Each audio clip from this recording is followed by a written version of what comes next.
আসসালামু আলাইকুম ভিউয়ার্স, আশা করছি আপনারা সবাই ভালো আছেন এবং নিরাপদে রয়েছেন। যারা শেয়ার বাজারে বিনিয়োগকারী রয়েছেন এবং শেয়ার বাজার সম্পর্কে নিয়মিত খোঁজ খবর রাখেন তারা নিশ্চয়ই জানেন যে Bangladesh securities and exchange commission IPO আবেদনের ক্ষেত্রে কিছু নতুন শর্ত আরোপ করেছে, যেগুলো 2021 সালের 1 এপ্রিল থেকে কার্যকর হবে। কি কি শর্ত আরোপ করেছে তা নিয়ে আমি একটি ভিডিও তৈরি করেছিলাম এবং যা আমার এই চ্যানেলটিতে আপলোড করেছিলাম। এই ভিডিওটা আপনারা অনেকেই দেখেছেন, অনেকেই রেসপন্স করেছেন। যারা দেখেননি তাদের জন্য ওই ভিডিওটি আমি এই ভিডিওটির ডেসক্রিপশন বক্সে দিয়ে দেওয়ার চেষ্টা করব, সেখান থেকে অবশ্যই আপনারা দেখে নেবেন। আর আজকের এই ভিডিওতে আপনাদেরকে জানানোর চেষ্টা করব নতুন নিয়মে আইপিওতে কি কি সুবিধা হতে পারে এবং কি কি অসুবিধা হতে পারে।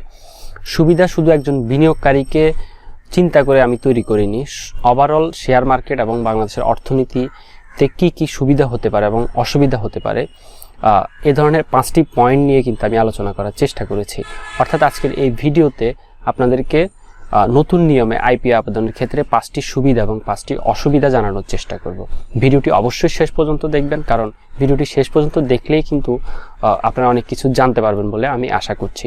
আর হ্যাঁ, ভিডিওটি শুরু করার আগে সবার কাছে বিনীতভাবে একটি অনুরোধ করব, যারা এখন পর্যন্ত আমার এই চ্যানেলটিকে সাবস্ক্রাইব করেননি তারা অবশ্যই চ্যানেলটিকে সাবস্ক্রাইব করে রাখবেন, সাবস্ক্রাইব করে পাশের বেল আইকনটি অন করে দিবেন।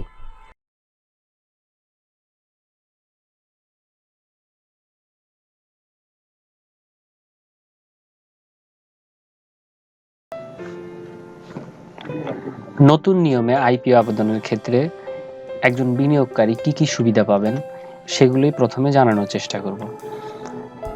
1 নম্বর যে সুবিধাটা পাবেন সেটা হচ্ছে সবাই শেয়ার পাবে। অর্থাৎ এখন থেকে যারা আইপিও আবেদন করবে সেই আইপিওতে সবাই শেয়ার পাবে সমহারে। এই নিয়মটি যেহেতু 2021 সালের 1 এপ্রিল থেকে চালু হবে, সেজন্য 1 এপ্রিলের পর থেকে যারা আইপিওর জন্য আবেদন করবে তারা প্রত্যেকেই শেয়ার পাবে। এটি একজন বিনিয়োগকারীর জন্য অনেক বড় সুবিধা, এতে বিনিয়োগকারীরা লাভবান হতে পারবেন। 2 নম্বর যে সুবিধাটা বিনিয়োগকারীরা পেতে পারেন সেটি হচ্ছে শেয়ার মার্কেটে বিনিয়োগ বাড়বে। শেয়ার মার্কেটে বিনিয়োগ যদি বেড়ে যায় তাহলে বাজার চাঙ্গা হবে, চাঙ্গা হলে বিনিয়োগকারীদের লাভবান হওয়ার সম্ভাবনা বেশি।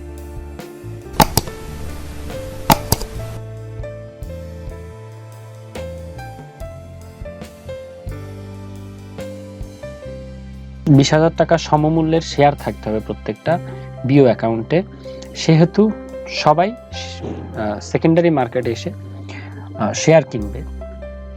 এতে করে বাজারে বিনিয়োগ অবশ্যই বেড়ে যাবে, বাজার গতিশীল হবে। যেহেতু নতুন নিয়মে সেকেন্ডারি মার্কেটে প্রত্যেকেই বিনিয়োগ করবে, সেহেতু বাজারে বিনিয়োগ বেড়ে যাবে। আর যখন বাজারে বিনিয়োগ বাড়বে তখন অবশ্যই বাজার গতিশীলতা পাবে, বাজার অনেক বেশি গতিশীল হবে। এরপরে 4 নম্বর যে সুবিধাটুকু পাবে বিনিয়োগকারীরা তার মধ্যে হচ্ছে ক্ষতিগ্রস্তরা। এক্ষেত্রে ক্ষতিগ্রস্ত বিনিয়োগকারীরা লাভবান হবে, কারণ তারা প্রত্যেকটা আইপিওতেই কিন্তু প্রত্যেকটা কোম্পানিরই তারা শেয়ার পাবে।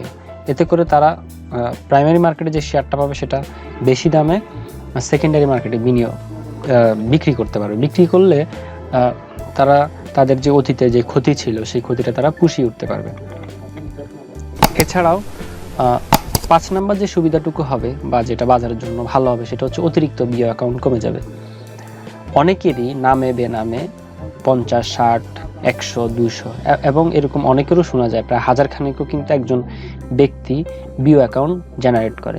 এটা নামে বেনামে আত্মীয় স্বজন, বন্ধু বান্ধব বা পাড়া প্রতিবেশীর নাম ব্যবহার করে এই বিও অ্যাকাউন্টগুলো পরিচালনা করা হয়, যেগুলোর কারণে যারা প্রকৃত অর্থে বিনিয়োগকারী, বাজারে বিনিয়োগ করেন বা বাজারে ব্যবসা করেন, তারা কিন্তু আইপিও পায় না। সুতরাং এই সুবিধাটুকু অত্যন্ত গুরুত্বপূর্ণ সুবিধা, যেটি মাধ্যমে বাজার থেকে অপ্রত্যাশিত এবং অপ্রয়োজনীয় বিও অ্যাকাউন্টগুলো কমে যাবে। এবার আমরা নতুন নিয়মে আইপিওতে যেই অসুবিধাগুলো হতে পারে সেগুলো জানতে পারবো। প্রথম যে অসুবিধাটি হতে পারে সেটা হচ্ছে ঝুঁকি বাড়বে।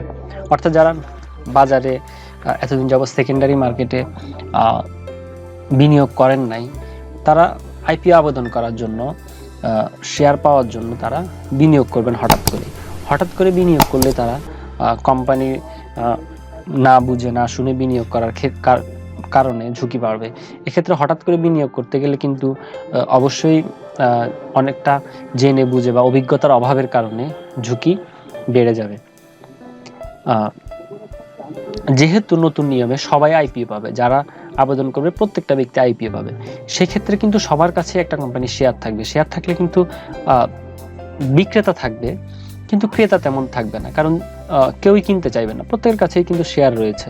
সেজন্য প্রত্যেকে শেয়ার নাও কিনতে পারে, আর শেয়ার না কিনলে কিন্তু ক্রেতা অবশ্যই কমে যাবে। 3 নাম্বার যেই অসুবিধাটুকু হতে পারে সেটি হচ্ছে প্রতিযোগিতা কমে যাবে।